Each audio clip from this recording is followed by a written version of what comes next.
spesial. Hari ini kita ketemu lagi dengan podcast saya, dan hari ini juga kita kedatangan guru baru nih, masih fresh graduate dari UPY ya Bu Rini ya? Iya benar. Perkenalkan, namanya adalah Bu Masda. Panggilannya Bu siapa Bu? Bu Rini ya? Oke.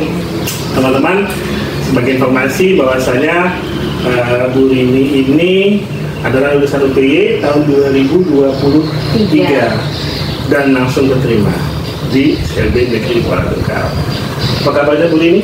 Alhamdulillah baik. Kapan wisudanya? Wisudanya itu bulan Juni. Juni ya? Pada bulan Juni. Lumayan. Berarti Bu Rini itu seangkatan ada berapa mahasiswa? Sebenarnya ada 28-an kayaknya. 28. Tapi yang tersisa itu sekitar 20-an karena yang lainnya tuh pada keluar gitu. Jadi sisa. Dan yang sudah lulus angkatan pertama ini ada sekitar 15 orang. Masih tinggal dikit lagi ya? Iya. Rasanya apa Bu ini setelah lulus dari UPY dan wisuda saat ini? Alhamdulillah senang ya Pak ya, karena kan ya setiap orang pengen cepat lulus S1 dan sarjana, pasti senang. Terus ya banggalah sama diri sendiri, ternyata udah sampai di fase ini gitu loh. Dan sisanya udah tinggal bekerja, jadi cari uang gitu. Terus gimana sih suasana perkuliahan di UPY Bu ini?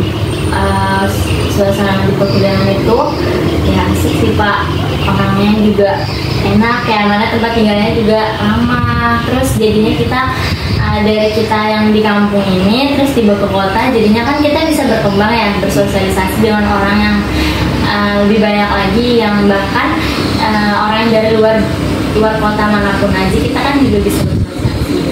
Dan ini banyak ya dari berbagai daerah gitu ya? Iya. Ada beberapa daerah yang di luar Pulau Jawa juga? Iya benar. Paling jauh dari mana Bu? Dari Sumatera atau gimana Pak? Apakah ada dari Kalimantan? Oh iya, dari Kalimantan, Sumatera, Lampung gitu.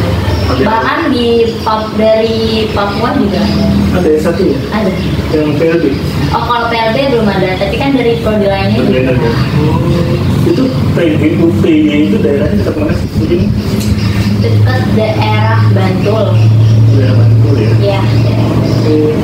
Lalu ada nggak pengalaman yang buat Bu Rini tadi berkesan selama perkuliahan, mungkin dari segi heterogen mahasiswanya atau dosen-dosennya yang asik-asik, atau mungkin waktu PPL-nya gitu? Yang paling mengesankan apa ya? Kayaknya karena ini ya PLB ini kan kalau di Tungkal kan masih kayak langka, bahkan tabu. Saya aja awal pertama kan ngerasa apa ya PLB, saya aja nggak tahu tuh apa PLB. Ternyata pas saya kuliah, ternyata tuh PLB tuh kayak gini. Ternyata tuh ada anak-anak yang kayak gini. Jadi tuh kayak ada hal baru yang kita ketahui ternyata selama ini yang ternyata nggak pernah tahu kok jadi tahu. Dan banyak banget deh informasi yang menarik selama kuliah. Dan ini pertanyaan yang wajib saya tanyakan. Bahkan ini teman-teman lulus P1 pasti bertanya-tanya, kenapa sih bisa kecimpung ke dunia PLB? Awal mulanya kenapa gitu? Awal mulanya itu dulu kan saya tuh nggak tahu Pak. Terus saya dikasih tahu sama kakak saya, memang mobilnya ini aja. Gitu. Kakaknya yang ngajar di sini juga ya. Teman-teman ada ingat podcast kita tentang asesor? Nah itu kakaknya dari Ibu ini. Jadi kita gimana? Jadi waktu itu kakak saya bilang, mending kamunya kuliahnya di sini aja, soalnya masih banyak siswa yang kekurangan guru ini. Terus saya pikir apa ya? Terus saya cari tahu kan, itu apa ya, guru ini sekolah kuliahnya gimana ya? Cari tahu.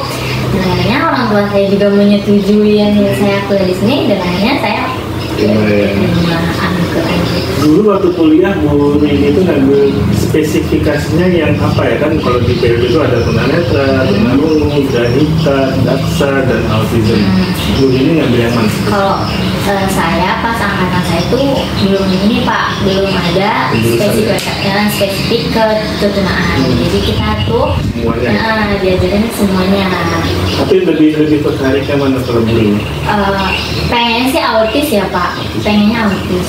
Tapi saya belum banget, tapi masih mau pelajari itu autis itu gimana ya. Tapi belum mendalami banget.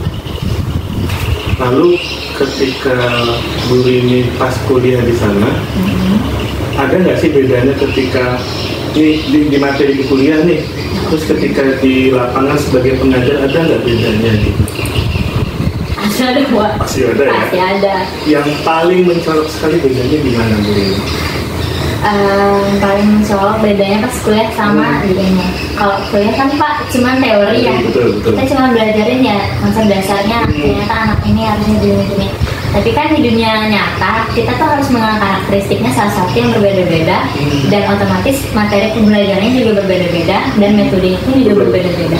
Nah itu terus saya pikir wah ternyata pas masa perkuliahan sama di sini sangat agak jauh ya ternyata. Kalau di sana kan cuma belajar teori tunadaksa adalah apa gitu. Ternyata di sini lebih berkembang, malah lebih dalam lagi ternyata kalau udah prakteknya. Dan ketika kita bicara masalah kebutuhan khusus, tentunya ada stigma-stigma negatif dari beberapa orang yang tanda petik belum mengetahui ya Bu Rini ya. Kalau menurut Bu Rini, apa sih yang harus dilakukan ketika ada seseorang yang masih tanda petik nih masih menganggap anak berkebutuhan khusus tadi istilahnya kutukan lah atau mungkin sebagai dampak dari orang tuanya lah, apa harus kita edukasi? Kalau kita edukasi sih pertama kita mengingatkan kalau mereka itu ya sama seperti kita, cuman bedanya mereka punya kelebihannya tersendiri. Ya kita hidup di dunia kan kita harus memanusiakan manusia ya Pak, jadi tidak boleh membandingkan walaupun mereka punya kekurangannya, kita tidak boleh membandingkan diri kita sama yang mereka.